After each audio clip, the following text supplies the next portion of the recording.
பேசிட்டு வாங்க என்னன்னு சொல்லி பேச புரியல. நண்பர்கள் அனைவருக்கும் வணக்கம். இன்னைக்கு முழுக்க ஒரு விஷயம் தாங்க திரும்ப திரும்ப வந்துட்டு இருக்கு. அது என்னன்னு பாத்தீங்கன்னா, வியானாக்கும் எஃப்ஜேக்கும் ஒரு சண்டை போயிட்டு இருக்கு. எஃப்ஜே ஆதிரை ரெண்டு பேருமே சேர்ந்த மாதிரி வியானாவையும் பார்வதியும் போட்டு டார்ச்சர் பண்ணிட்டு இருக்காங்க. எதுக்காக டார்ச்சர் பண்றாங்கன்றது உங்களுக்கே தெரியும். ஏன்னா வியானா இருக்காங்கல்ல, போன வாட்டி ஆதிரை எங்களுக்காக விளையாடல, ஃபுல்லாக பிக் பாஸ் டீமுக்காக தான் விளையாண்டான்றதை சொல்லிட்டாங்க. அதில் எஃப்ஜேவோட பேரையும் கொண்டு வந்தாங்க. அதனால் எஃப்ஜே தொடர்ச்சியாக டார்கெட் பண்ணிட்டு இருக்காங்க.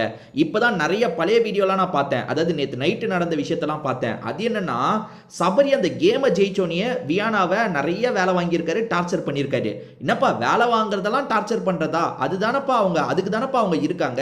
எந்த வேலை சொன்னாலும் செய்யறதுக்கு தானப்பா இருக்காங்க.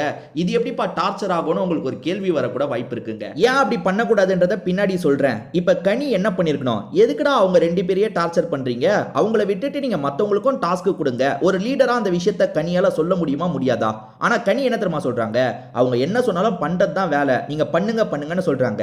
அதுக்கு இந்த எஃப்ஜே கிட்டயும் ஆதிரை கிட்டயும் இப்படி பேசியிருக்கலாம்ல. எதுக்கு நீங்க அவங்க ரெண்டு பேரையே டாஸ்க் வைக்கிறீங்க? மத்தவங்களுக்கு டாஸ்க் கொடுங்க, அவங்கள பண்ண வைங்க, கொஞ்சம் இவங்களுக்கு ரெஸ்ட் விடுங்க. அதாவது இவங்க மத்த வேலையை பார்க்கட்டும், அதுக்கப்புறம் முடிச்சுட்டு இவங்களுக்கு டாஸ்க் கொடுங்கன்னு கூட கனியால சொல்ல முடியும். ஆனா கனி எஃப்ஜேக்கு ஃபேவரா இருக்கணும்ன்றதுக்காகவே இந்த விஷயத்தை பண்ணிட்டு இருக்காங்க. சரி, இப்ப எஃப்ஜே ஆதிரை வீட்டில் இருக்க யாருக்குனாலும் கொடுக்கலாம்ல, பிக் பாஸ் ஹவுஸ்ல இருக்க யாருக்குனாலும் டாஸ்க் கொடுக்கலாம்ல, ஏன் அவங்களுக்குலாம் கொடுக்காம இவங்களையே டார்கெட் பண்றாங்க? சரி, அப்படி பண்றது நீங்க சரின்னு சொல்ல ஆரம்பிச்சிட்டீங்கன்னு வச்சுக்கோங்களேன். அது தனிப்பட்ட முறையில் அவங்க ரெண்டு பேர் மேல கோவம் இருக்கு, அதை வெளிப்படுத்துறாங்க. அப்படி கூட வெளிப்படுத்தலாம்ல அப்படின்ற மாதிரி கூட சிலர் நினைக்க வாய்ப்பு இருக்கு. ஆமாப்பா, அவங்களுக்கு கோவம் இருக்கு, அந்த கோவத்தை இந்த டாஸ்க் மூலியமா வெளிப்படுத்துறாங்கன்ட்டு. அப்படி பதிலுக்கு அவங்க பண்ணா எஃப்ஜேவும் ஆதிரையும் ஏத்துப்பாங்களா? ஆதிரைலாம் ஒண்ணுமே ஏத்துக்க மாட்டாங்க. ஆதிரை மத்தவங்க மட்டும் டாஸ்க்கை ஒழுங்கா பண்ணணும்னு எதிர்பார்ப்பாங்க. ஆனா அவங்க ஒரு டாஸ்க்கை கூட ஒழுங்கா பண்ண மாட்டாங்க. ஏன் அந்த மாஸ்க்கு, நீ மாஸ்க் போட்டுட்டு இருக்கணும்னு பிக் பாஸே சொன்னாரு.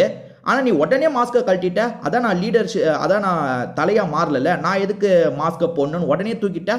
ஏன் அப்போ டாஸ்க் தானே, அதை பண்ண வேண்டியது தானே. உனக்குன்னு வரும்போது நீ ஒரு விஷயத்த ஒழுங்காக பண்ண மாட்டேன், ஆனால் அடுத்தவங்க மட்டும் நீ என்ன சொன்னாலும் பண்ணணும். வியானாவை நீங்கள் காலையில் லைவை பார்த்துருந்தீங்கன்னா உங்களுக்கு தெரிஞ்சிருக்கோங்க. வியானாவை அந்த அளவுக்கு டார்ச்சர் பண்ணுறாங்கங்க. வியானாக்கு சுபிக்ஷாவாவது சப்போர்ட் பண்ணுவான்றதுக்காக அடிக்கடி நடந்த விஷயத்தெல்லாம் சுபிக்ஷா கிட்டே இவங்க சொல்லிட்டு இருக்காங்க. யாரு? வியானா. ஆனால் சுபிக்ஷா ரொம்ப உஷாரா இருக்காங்க. வேணாப்பா, நம்ம எந்த பக்கமும் போயிடக்கூடாது. இப்போ வியானாக்கு சப்போர்ட் பண்ணுற மாதிரி பேசினாங்கன்னா அவங்க ஒரு சார்பு எடுத்த மாதிரி ஆயிடும்ல. இப்போ வியானாக்கு சப்போர்ட் பண்ண ஆரம்பிச்சிட்டா வியானாக்கு வர எல்லா கேள்வியும் இவங்களுக்கும் வர ஆரம்பிச்சிடும்ல. அதெல்லாம் தேவையே இல்லை, நம்ம எதுவுமே கண்டுக்காத மாதிரி இருப்போன்ற மாதிரி சுபிக்ஷா இருக்காங்க. வியானா கூட சேர்ந்து ஜாலியெல்லாம் விளையாண்டாங்க. ஆனா இந்த விஷயத்துல ரொம்ப கவனமா இருக்காங்க. இது நேத்தே தெரிஞ்சிருக்கோங்க. ஏன்னா சபரி நிறைய வேலையை வியானாவை பாயிண்ட் பண்ணி வாங்கிக்கிட்டே இருப்பாரு. அப்போ வியானா என்ன பண்ணிருப்பாங்கன்னா, சுபிக்ஷா கிட்ட இந்த மாதிரிலாம் பண்றாருன்ற மாதிரி புலம்பியிருப்பாங்க.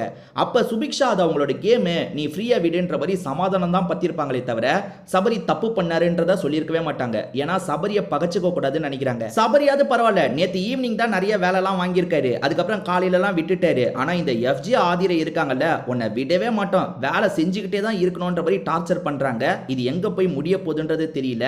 நம்ம அடுத்தடுத்த வீடியோவில் அதை பற்றி டீட்டெயிலாக பார்ப்போங்க.